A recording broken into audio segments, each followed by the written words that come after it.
Well, had a little bit of I hope, a breakthrough here is after this last taking it to the ramp and doing a test. That didn't last very long. As soon as this goes into the water, it won't hardly rev. It is hitting on both cylinders, but it was acting like it was getting pretty low compression. And so I did a compression test, and it's about a little less than 150 in the PTO hole, which is actually a little high for this engine, but it was a little north of 120 in the mag, which is even more of a problem.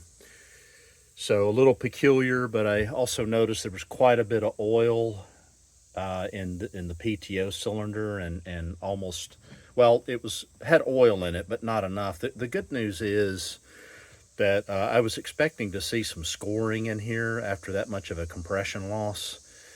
And so I had to kind of gulp when I took the head off. But what I found out is the inside of these cylinders were completely undamaged. You can even still see there's some cross-hatching in there. That could also mean that the rings haven't really seated and cut in yet too, though. But another chapter on that. But at any rate, there's no reason to believe that there's any damage going on here. So that was really good news.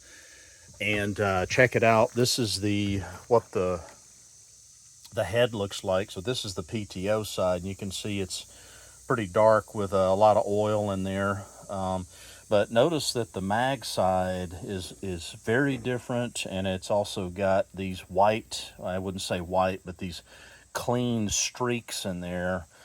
And I'm not exactly sure what causes that. If you think that leave a comment. But a couple of the experts have chimed in, and one person has said, sometimes that's stain cleaning from water intrusion, which could very well be the case. And other people have said that's definitely a sign of a leaking head gasket, like coming through here, possibly doing that.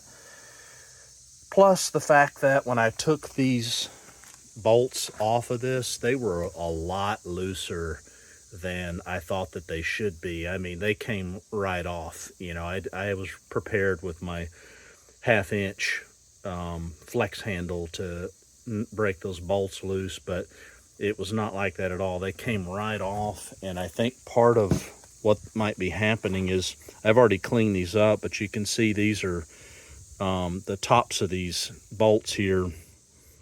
I need to do a little bit more work on them, but they were powder coated up over the top edges of those hubs.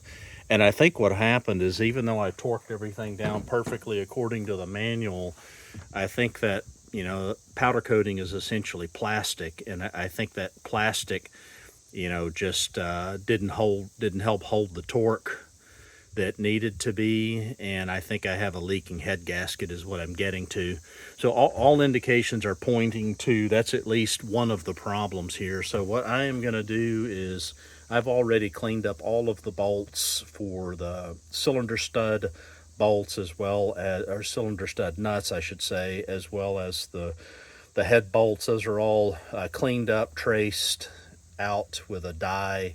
Everything is cleaned up. I'm gonna retap these holes here to clean those up a little bit and get it all back in shape. I'm gonna trace these threads out with a die, get everything in good condition, and then I already have a new head gasket.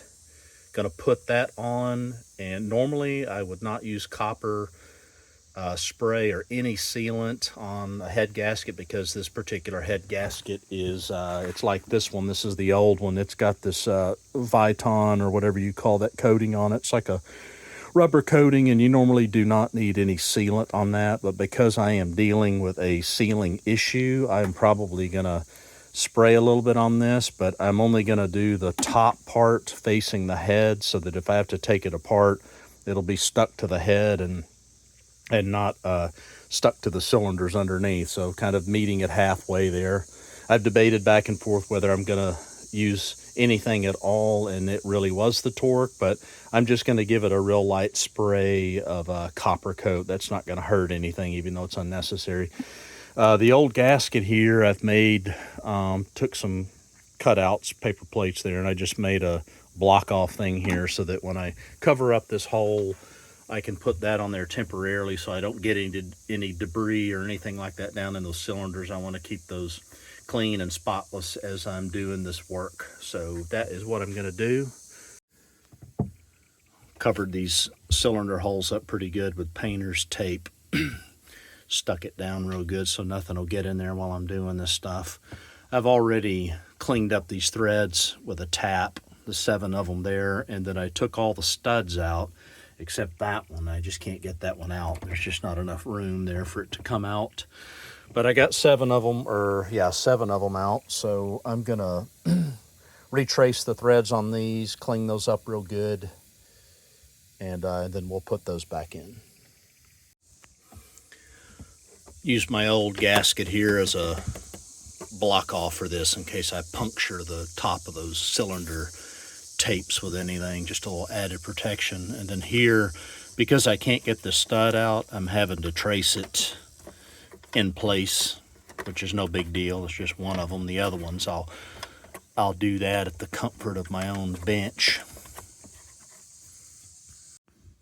Okay, so we got that one cleaned up pretty good in place there, and then the other 7 amigos are over here, and I'm gonna spray these down with carb cleaner. I've already taken a dye and cleaned up every one of these threads, so I'm just gonna spray those.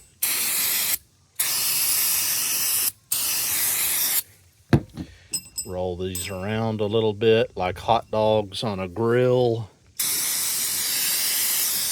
and then that ought to take care of that. Okay, to get these studs in here, you need a way to get leverage on the top of this thing. And so what I do is I put 2 nuts. These are 10 millimeter 1.5, same threads as these, standard stuff at the hardware store.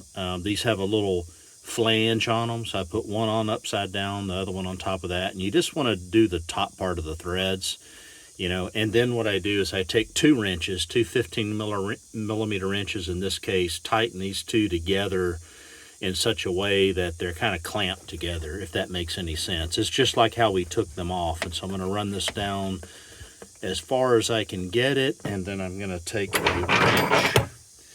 And now the thing here is you don't have to torque this down or anything like that. You're just really trying to get it to seat a little bit, you know, about like that.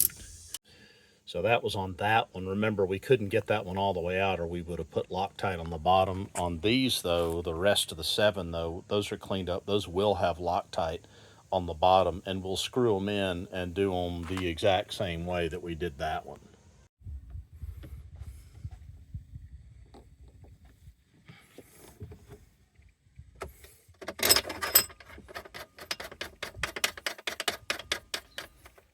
Make sure you put these rubber anti-rattle O-rings down in there. You can push them down in there with a screwdriver.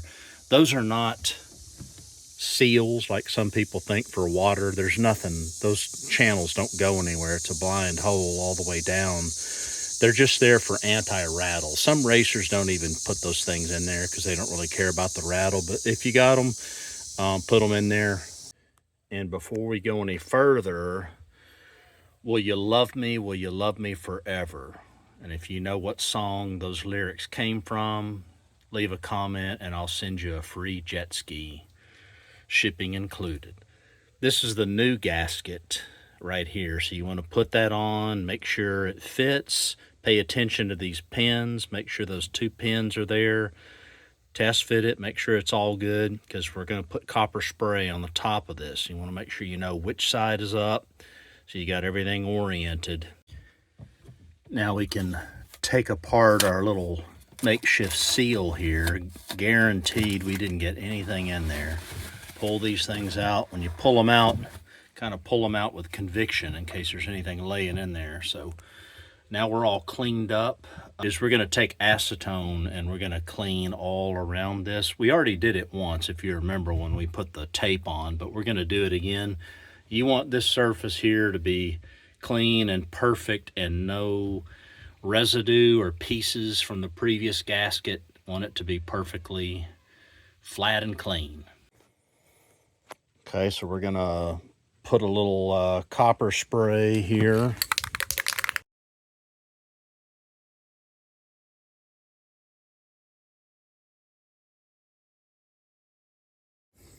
Okay, so now we got the head on and the gasket, and kind of tapped down with a rubber mallet just to seat it. And then did our first torquing at what we're looking at here, which is going to be 15 Newton meters.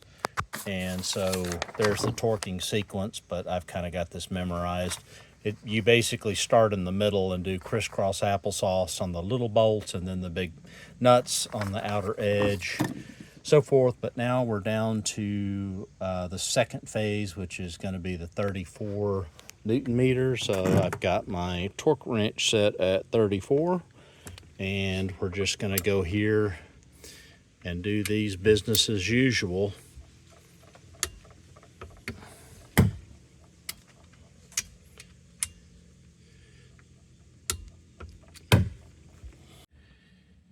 Okay, got it all back together. It's all torqued down pretty evenly. I actually went just a little bit further, and I did a third pass, and I brought this to 40 Newton meters, just because I didn't want any chance of running into this again, so I know for sure that that thing is sealed. So we got copper on the top, a little bit of a ring. I took my finger, I sprayed some of that copper spray in a paper plate. I took my finger and I just raced it around the top lip on the bottom underneath the gasket.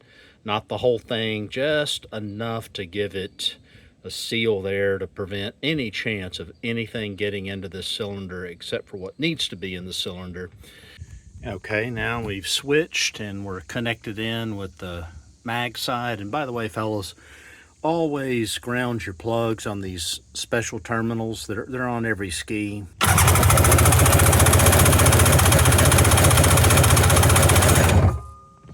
Okay, so what do we see there? That's pretty good. That's a lot better than it was. It was way down there at 120s. Okay, gonna start it up here. You guys ready? A little nervous. Let's see what happens. All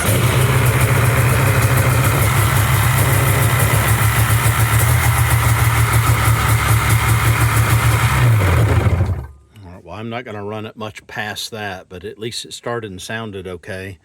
So next thing we need to do is to take it back down to the ramp and see what happens.